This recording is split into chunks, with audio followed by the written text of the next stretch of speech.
Well, I don't know why we didn't have audio before, but I certainly think we've got it now. And I appreciate you guys sticking with me through that. Tony Katz, good to be with you.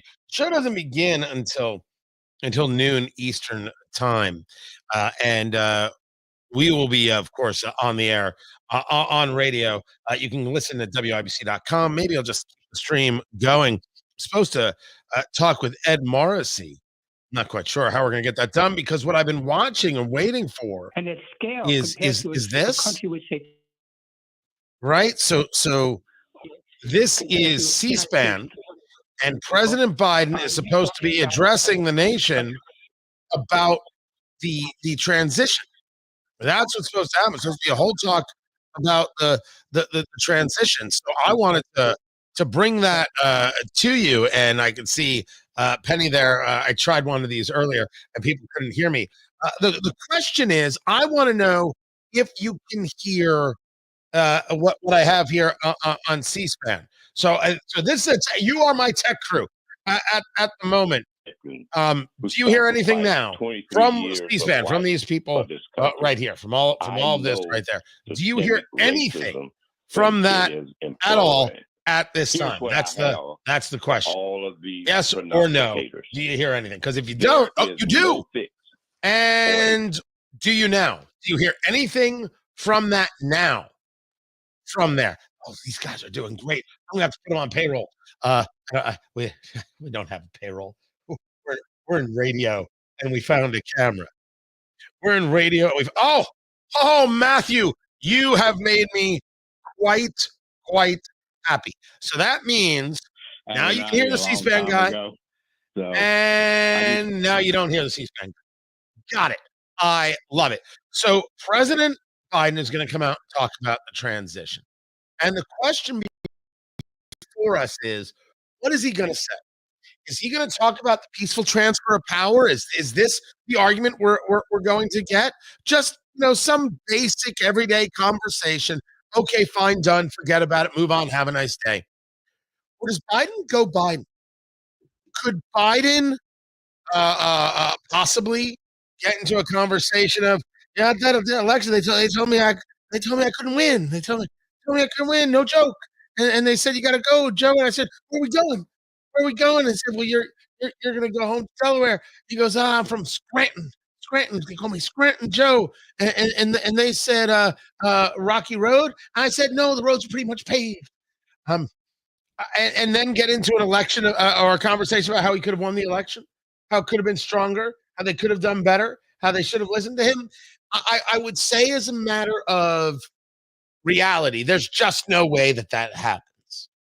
I could also say, gosh, I hope that happens, because there were reports on the day after election. It was election day after the election. That Jill Biden, Dr. Jill Biden, was walking around the White House just singing and bopping and smiling and doing and like just over. That's going to be used in a meme. Overjoyed. Absolutely, positively overjoyed. Just feeling great now. Do you think she's going to honestly say that she's overjoyed that Kamala Harris lost? I would think that very, very, very impossible. That said, I would think that somewhere there really is some gloating, and if you say, Tony, do you think these people are that petty? I'll say to you, I don't think we're discussing petty. Let's hold off a second. Is it really petty for Joe Biden, for Jill Biden to say to themselves and even out loud, these people threw us out? They threw us out. They discarded us. They dismissed us. They despise us. Why shouldn't we feel good that their horrific, terrible, awful, miserable, garbage plan, the hateful way they treated me, or if you're Joe Biden, the hateful way they treated my husband failed. I I don't know if I begrudge them that. Now, we were not in the room, right? To quote Hamilton, no one else was in the room where it happened, right? Have you not heard that? Listen, you don't have to like Lin Manuel Miranda. I'm not telling you that you have to like Lin Manuel Miranda. What I'm saying is that the music from Hamilton is solid, and to me, "Room Where It Happened" is one of the better songs. I I think it's just absolutely solid. Let me see if I can uh, get that for you. If I can, I will. I'm here for it. So I don't know exactly how rough and tumble it got. I assume it was not a pleasant place to be, not a comfortable conversation that got had. So do I fault them if they are feeling a little perturbed? I I don't know if I do. But I can't believe that something would actually take place. I can't believe as we're waiting for President Biden to come out. I can't believe that he would say something. I guess it's more than a hope. It's more than it's more of the like hope is the word I'm using. And you say to me, Tony, you really that in favor of the gossip of the spilling of the tea? I'm in favor of that much humanity. I maybe you think me wrong. Oh, by the way, this is the song. Um, right here, No one else was in the room where it happened, the room where it happened, the right? room where it happened. No one else was in the room where it happened, the room where it happened, the room where it happened. No one really knows how the game is played, the art of the trade, how the sausage gets made. We just assume that it happens, but no one else is in the room where it happened. So that was part of the Hamilton thing, right there. Um, I guess I'm desperate to see some level of human emotion. If we want to ask why Trump won and won by such numbers, there was a shift to the right in all 50 states. It's that chart is absolutely incredible. I wonder if I have it. Um, the chart states that oh, I know I've got it. I know I've got it. I know I've got it. That in every single state, everywhere, the move went over to the right. It's remarkable to witness. So that is, by the way, a story about Trump. And I want to be the first guy. I actually discussed this earlier today on Newsmax. I'm going to be back on later this afternoon. I like the celebrating. I want the celebrating. Can I give a word of warning? The word of warning is if we take a look at decision death, we're going to find that Sam Brown did not take the Senate seat in Nevada. Jackie Rosen, the incumbent Democrat, did. Sam Brown, a war hero. Sam Brown, who was disfigured in a roadside attack. I believe it was a roadside attack. Lost by a point. Trump takes the state, which is the only state I said he wasn't going to take. Everything else I said it was possible. I said this was not going to happen. Only state I got wrong. Trump takes it and his coattails can't bring Sam Brown across. In Michigan, Trump takes the state. Is that Biden running? Yet Mike Rogers does not. Let's bring it to Joe Biden right now. Let's hear what it is. Cheer him. Good morning. Good morning. Good morning. Thank you. Please. Please, everyone, Thank you. settle. And with you. Good to see this cabinet and staff together. Probably a Swiss cabinet meeting in 2 years. By the way, this is weird Thank you, because thank you, other thank you. outlets are writing that they're angry at Biden for not getting out of the race early enough, including Thank you, former Obama advisor David Plouffe, who has now deleted his Yeah. Twitter account. It's good to see you all. Particularly good to see my granddaughter sitting in the front row here. Hi, Finn. How are you, honey? For over 200 years, America has carried on the greatest experiment in self-government in the history of the world. And that's not hyperbole. That's a fact. We're the people. The people vote and choose their own leaders, and they do it peacefully. And we're in a democracy. The will of the people always prevails. Yesterday, I spoke with President-elect Trump to congratulate him on his victory. And I assured him that I'd direct my entire administration to work with his team to ensure a peaceful and orderly transition. That's what the American people deserve. Yesterday, I also spoke with Vice President Harris. She's been a partner and a public servant. She ran an inspiring campaign, and everyone got to see something that I learned early on to respect so much, her character. She has a backbone like a ramrod. She has great character, true character. She gave her whole heart and effort, and she and her entire team should be proud of the campaign they ran. You know, the struggle for the soul of America since our very founding has always been an ongoing debate and still vital today. I know for some people, it's a time for victory, to state the obvious. For others, it's a time of loss. Campaigns are contests of competing visions. The country chooses one or the other.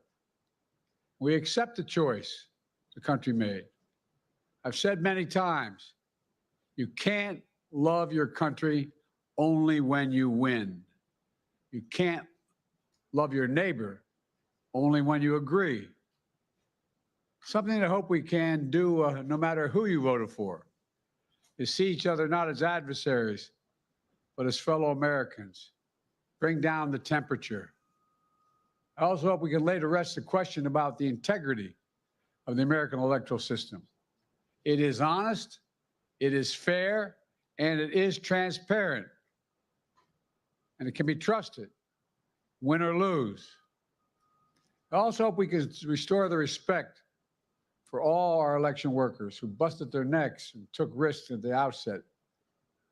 We should thank them. Thank them for staffing voting sites, counting the votes, protecting the very integrity of the election. Many of them are volunteers who do it simply out of love for their country. And as they did their duty as citizens, I will do my duty as president. I'll fulfill my oath, and I will honor the Constitution. On January 20th, we'll have a peaceful transfer of power here in America. To all our incredible staff, supporters, cabinet members, all the people who've been hanging out with me for the last 4 years, God love you, as my mother would say. Thank you so much. You put so much into the past 4 years. I know it's a difficult time. You're hurting. I hear you and I see you. But don't forget all that we accomplished. It's been a historic presidency. Not because I'm president, because what we've done, what you've done. A presidency for all Americans.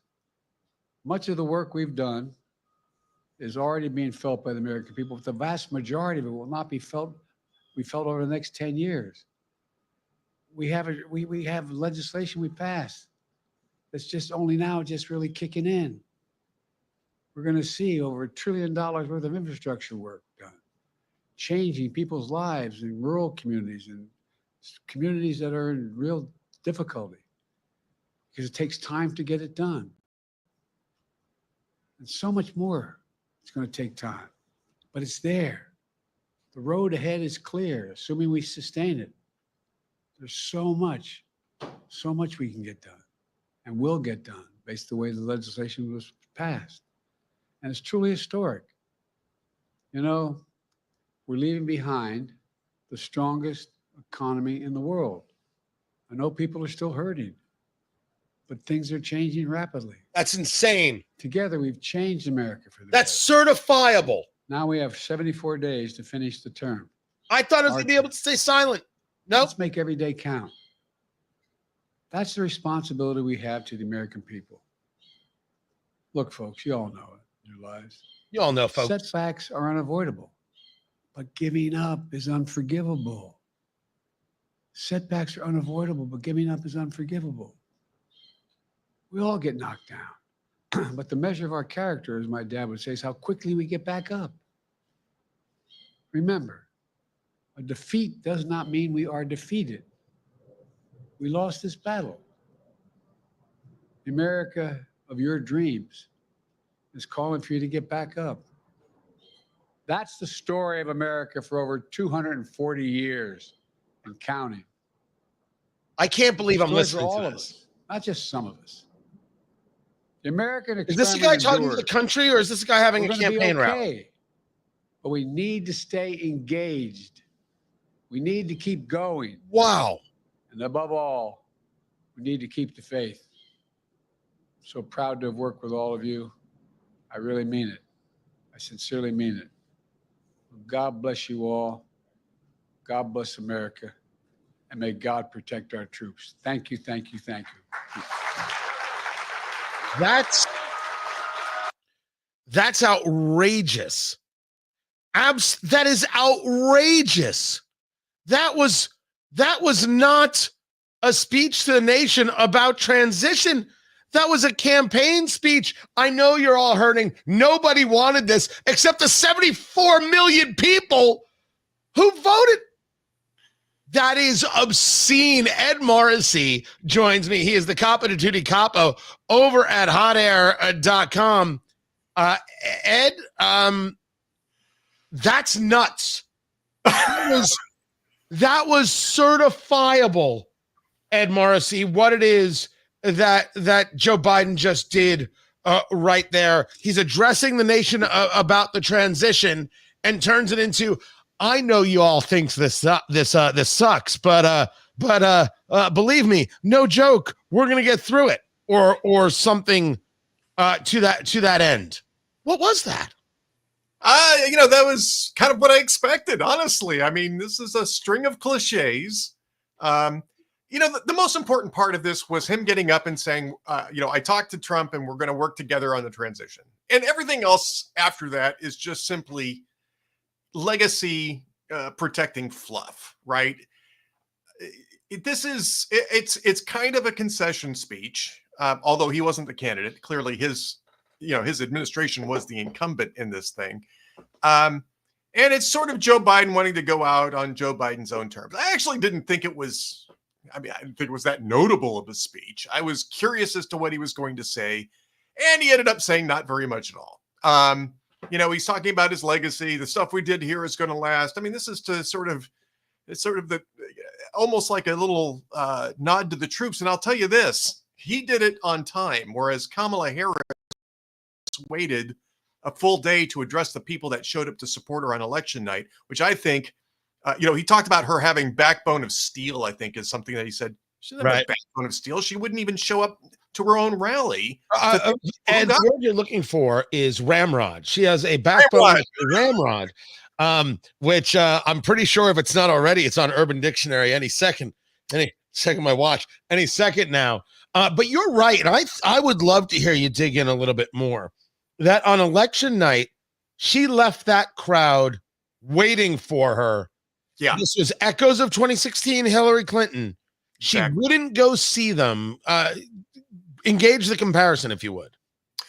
Well, first off, I think in 2016, it was closer, right? I mean, we weren't really exactly sure. I mean, you had the calls from the Associated Press, but the margins in those blue states were really super narrow. And you could understand why the Clinton campaign was waiting to get a somewhat more full view of what the vote actually was. It wasn't narrow yesterday. Trump won these states with substantial margins, not huge margins, but substantial margins outside the margin of error margins. And that was clear right from the get-go. And I'm not complaining that she didn't get up and give a concession speech, because Trump never gave a concession speech 4 years earlier. So it's a little hypocritical to, cluck our tongues at her. Again, though, the margins were a lot different 4 years ago. But the least you do is when you say, we're going to come back at this tomorrow and see where we stand, you send the candidate out there to say, thank you for being here. We love you. Don't give up quite yet. You know, I know it's not looking great, but there are still paths to victory. Go home, get some sleep, come back here tomorrow, which is what the campaign told the people who had gathered there at Howard University. I mean, it's not as though she was far from home. Howard University's in Washington, D.C. Yep. She lives at the Naval Observatory.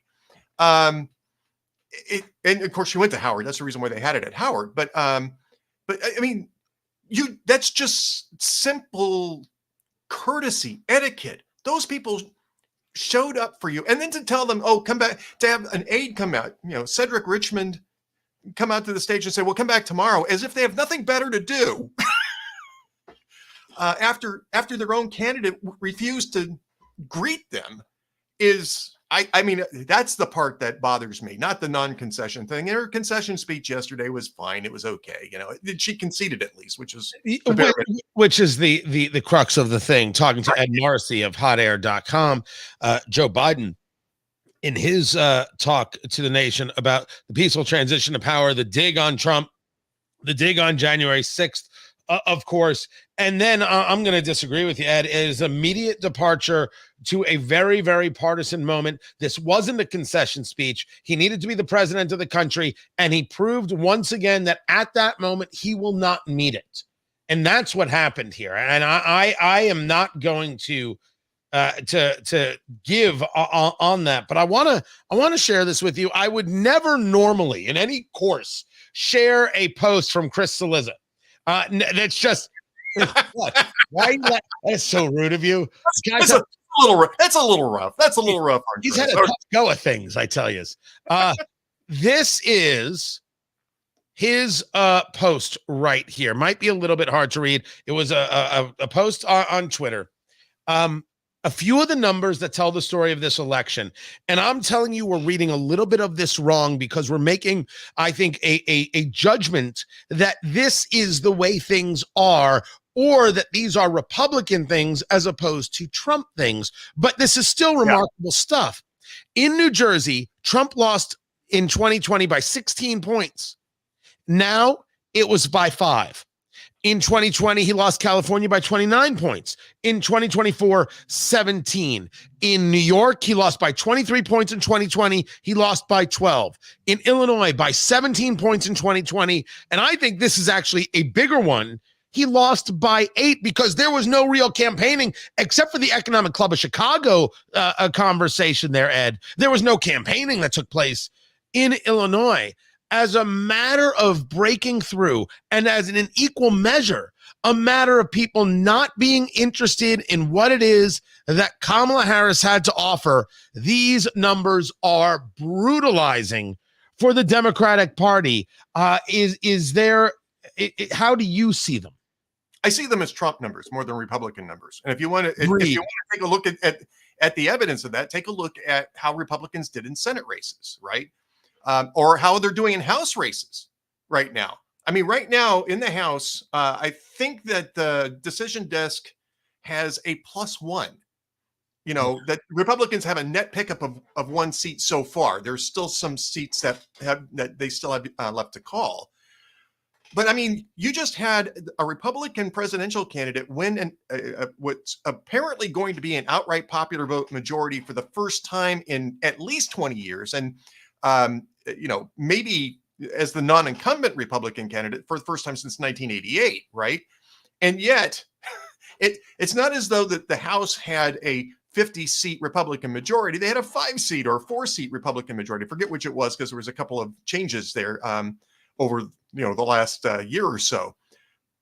Then they're going to pick up 1 in an election where Trump won the popular vote. They picked up, I think, 3 seats. They might get a 4th. I think they'll get a 4th in Pennsylvania, and in the Senate. But by the way, this is the House right here. Looking at Decision Desk, and it shows Republicans +1 right now with 213 seats. But you need the 218 is what you need +1. And then when we go to the Senate, and I was discussing this earlier today on Newsmax, I'm devastated by Nevada not going to Sam Brown and going to Jackie Rosen. Absolutely devastated. This Michigan race, Elisa Slotkin, not happy about that.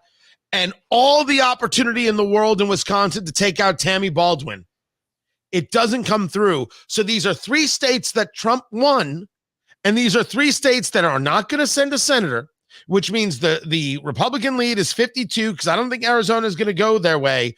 And 2026 is a terrible election for Republicans in the Senate, just like 2028 is, because you have a third of the Senate up every 2 years, talking to Ed Morrissey of hotair.com. It's a huge win for Trump. There's great opportunity here, but it should not be taken as massive for Republicans as a whole, which is what you're describing. Yeah, I mean, I think they'll get to 53, because I think Dave McCormick is eventually going to be called the winner in Pennsylvania. But yeah, they didn't take Arizona. I mean, that I think was a candidate issue more than it was a, I believe that to be the case. Kari Lake was the wrong person. And to think that it's even this close proves that Trump's coattails are massive. Well, they're there. Not. I don't know about massive, again, because we're not seeing a big shift in the House. In an already evenly divided House, we're not seeing a big shift there. And, Mike Rogers was a good candidate in Michigan. Eric Hovde was a good candidate in Wisconsin.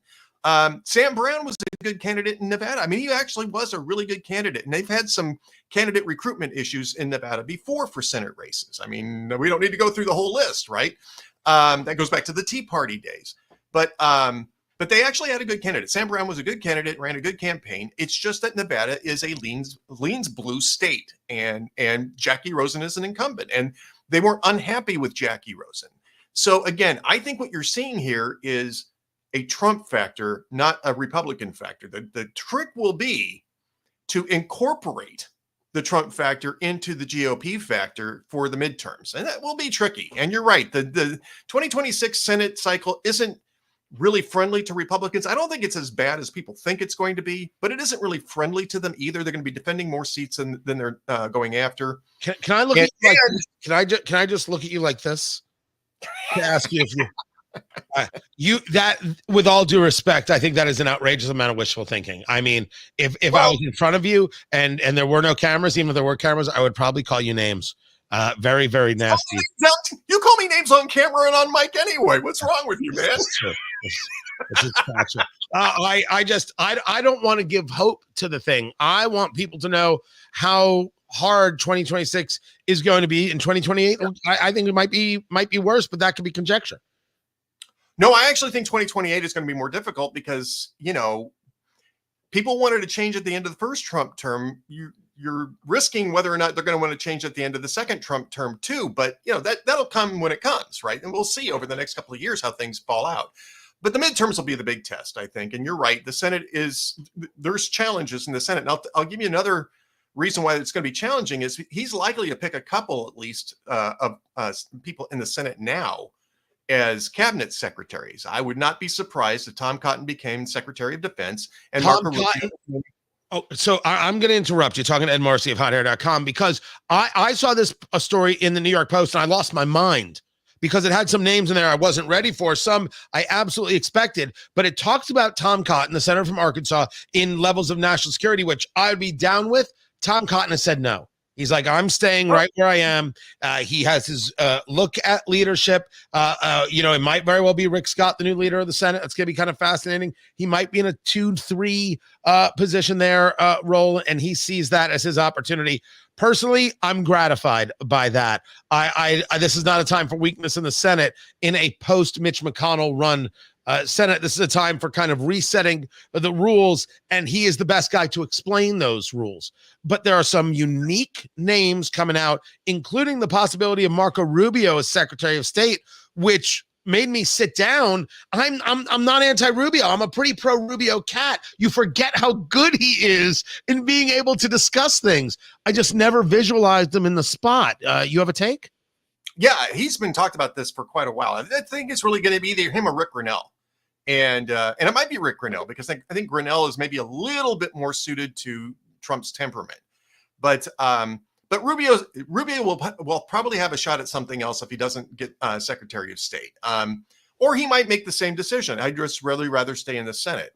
It might be taking a look at some former Republican senators or maybe a couple of the people that were running in this cycle for for higher positions. I think if Dave McCormick loses, he'll probably get something in the Trump administration. I still think he's going to win in Pennsylvania. Yeah. Sam Brown probably will come into the administration at some point too.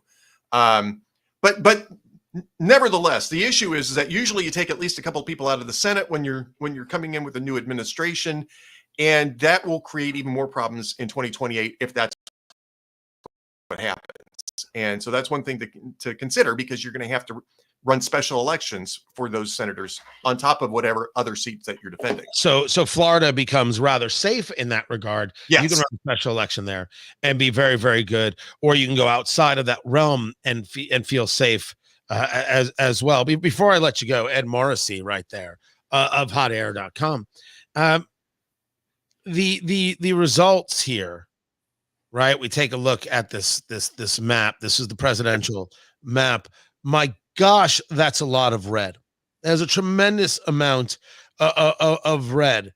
But the question is, how do you turn Trump stuff, Trumpism, as I have often described it, into something that the Republican Party can utilize? Right? There's Trump the man, then there's Trump the forcefulness, right? The methodology, and then there's policy. If you are advising into 2026 for candidates running, how are you advising them to do that? Well, I think that what you have to do is take the agenda that Trump laid out and incorporate it into the first 2 years of his term, right? If you want the Republican Party to have the same cachet as Donald Trump clearly did in this election, then you have to have the Republican Party oriented to the same issues and messages that Trump had in this campaign. And that means being a little bit more populist, being a little bit more America first-ish than they have been in the past. It means dismantling bureaucracy rather than just sort of kicking the can down the road, dealing with some of the issues of authoritarianism in places like the health sector. This is the pandemic issue that, Trump was actually part of that too. And we can't just let that slide. But there's opportunities here to deliver on what was that Trump was saying, to make America great again, make America healthy again, make America wealthy again. There were specific policy proposals, and Republicans are going to have to figure out a way to get that through Congress in a very narrowly divided House in order to succeed at transferring some of that cachet to the GOP. That's Ed Morrissey right there, hotair.com. Ed, I appreciate you jumping on and being a part of it. If you missed any part of it, don't worry, it'll play during the radio show. You can now go back to whatever it is you do with the rest of your day. I don't even know. I don't know what that is. Yeah. Nothing, actually. I just wait for your call. That correct answer. Well done. Well played. Ed Morrissey, hotair.com. Appreciate him. Appreciate you guys. Listen, I got a radio show to do. We might hit up the live stream a little bit later. I'm glad I was able to do this. I think Biden's speech was horrifying. Here's a conversation about the transition. And let me tell you how awful we all feel that we lost. He wasn't talking to the country.